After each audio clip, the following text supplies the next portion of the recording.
Сәлем оқушылар, мектеп бітіретін кезде барлығымызды дерлік қандай мамандық таңдаймын, қандай университет таңдаймын деген сұрақтар мазалап жатады. ұбт тапсырып болғаннан кейін конкурс жазамыз, сол конкурс жазатын кезде 4 университетті мамандықтарды қалай жазамын деген сұрақтар мазалайды.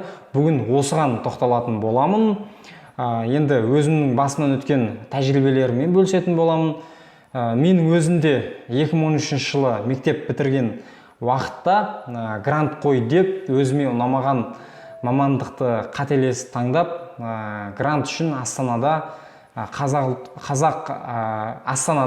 университетінде оқыған болатын. Нәтижесінде өз мамандығым өзіме ұнамай, өз еркіммен ол оқу орнынан шығып, қайтадан кешенді тестті тапсырып, Қазақ ұлттық университетіне IT мамандығына өзім қалаған мамандыққа түскен болатынмын.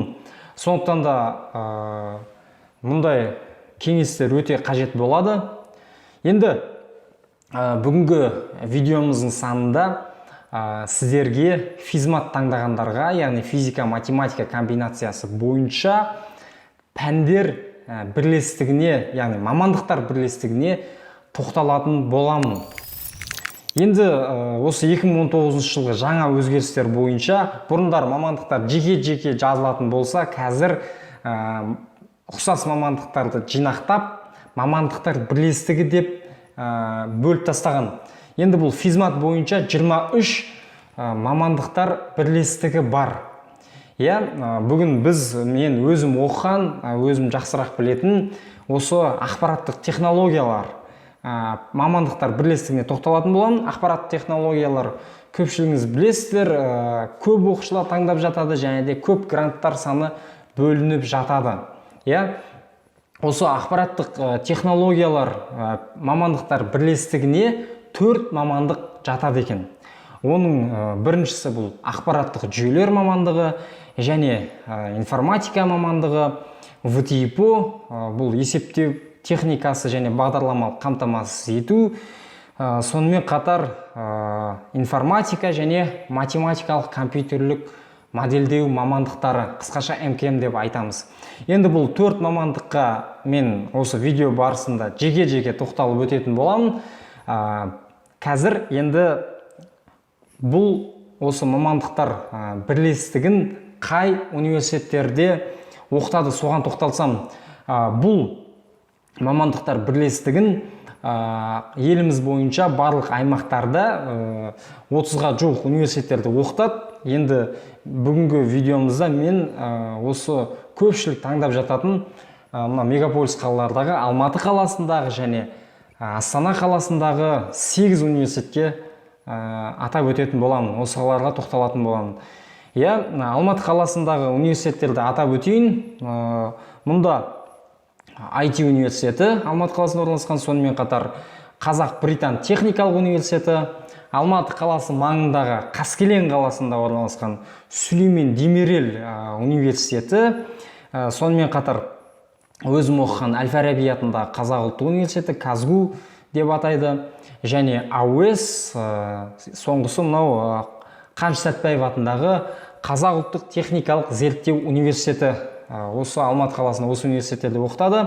Ал енді Астана қаласына келетін болсақ, Астана қаласында 2019 жылы құрылған Экспо көрмесі аймағында орналасқан Астана IT университеті бар, және Еуразия ұлттық университетінде осы ақпараттық технологиялар мамандықтар бірлестігіндегі осы 4 мамандықты оқытады екен. Және сонымен қатар Қазақстанның барлық аймақтарындағы барлық дерлік университеттерде осы мамандықтар оқытылады.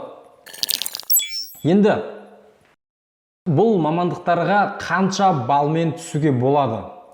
Бұл бойынша нақты ақпаратты сіздерге осы видеоның астына описанияға сілтеме ретінде қалдыратын боламыз. Сол сілтемені бассаңыз, нақты ол қай университетке қанша балмен осы ақпарат технологиялар пәндер бірлестігінде түсуге болатынын қалдырамыз. Сіз өзіңізге PDF форматында жүктеп аласыз.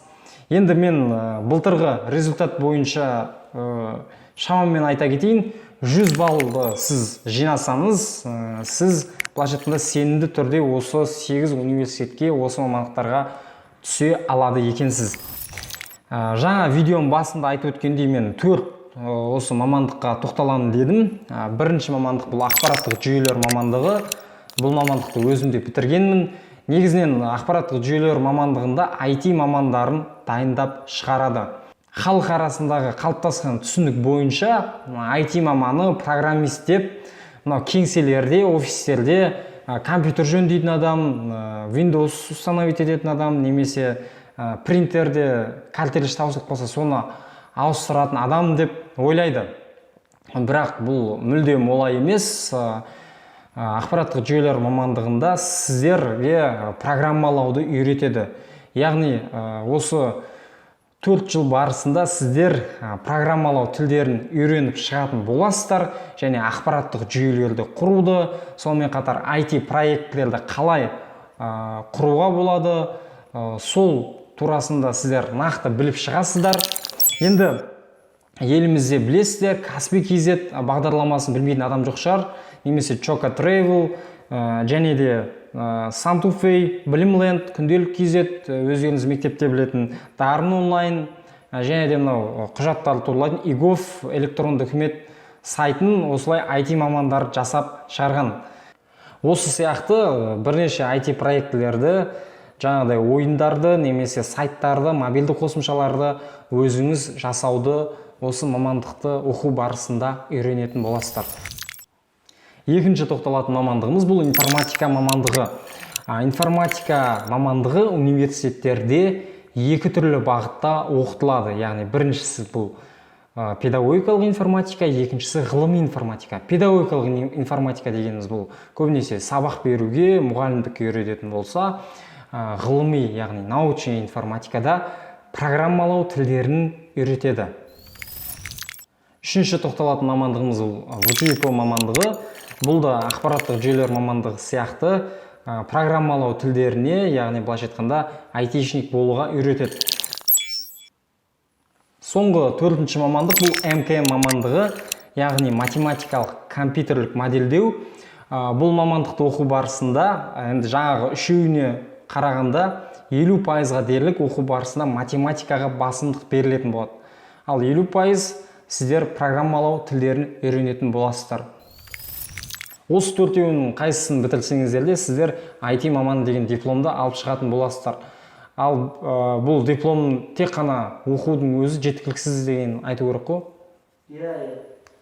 Осы 4 мамандықтың қайсысын бітірсеңізде сіз IT маманы деген дипломды алып шығасыз. Ал енді бұл дипломның өзі ғана IT маманы болу үшін жеткіліксіз. Жалпы осы қазіргі мынау балдық жүйе деген университеттердегі система бойынша негізінен университет деген бұл тек қана бағыт береді. Яғни сізге білімнің жалпы 30%-ын ғана беруге міндетті, ал сіз 70% білімді өзіңіз ізденіп, осы университеттер берген бағыт бойынша кітаптан немесе интернеттегі тегін және ақыл ақпараттарды қолдана отырып, сіз өзіңіз іздену арқылы нағыз маман болып шығасыз. Ал енді университеттер таңдау барысында барынша рейтингі жоғары университеттерді таңдауға тырысыңыздар. Оның негізгі басты себебі мықты университет сіздерге мықты орта береді. Яғни мықты университеттерге ең жоғары ұпай жинаған мықты балалар жиналады. Сондықтан да сіздің ортаңыз мықты болған сайын өзіңіз де мықты болып шығасыз. Енді рейтингісіне сай жоғары деңгейдегі университеттер сіздерге маман болып шығуға жоғары мүмкіндіктерді ұсынатын болады. Енді бұл бойынша түсінікті болды деп ойлаймын. Келесі видеоның санында қай мамандықты талдағанымызды қалайсыздар, соны комментарийге жазып кетсеңіздер болады. Сау болыңыздар.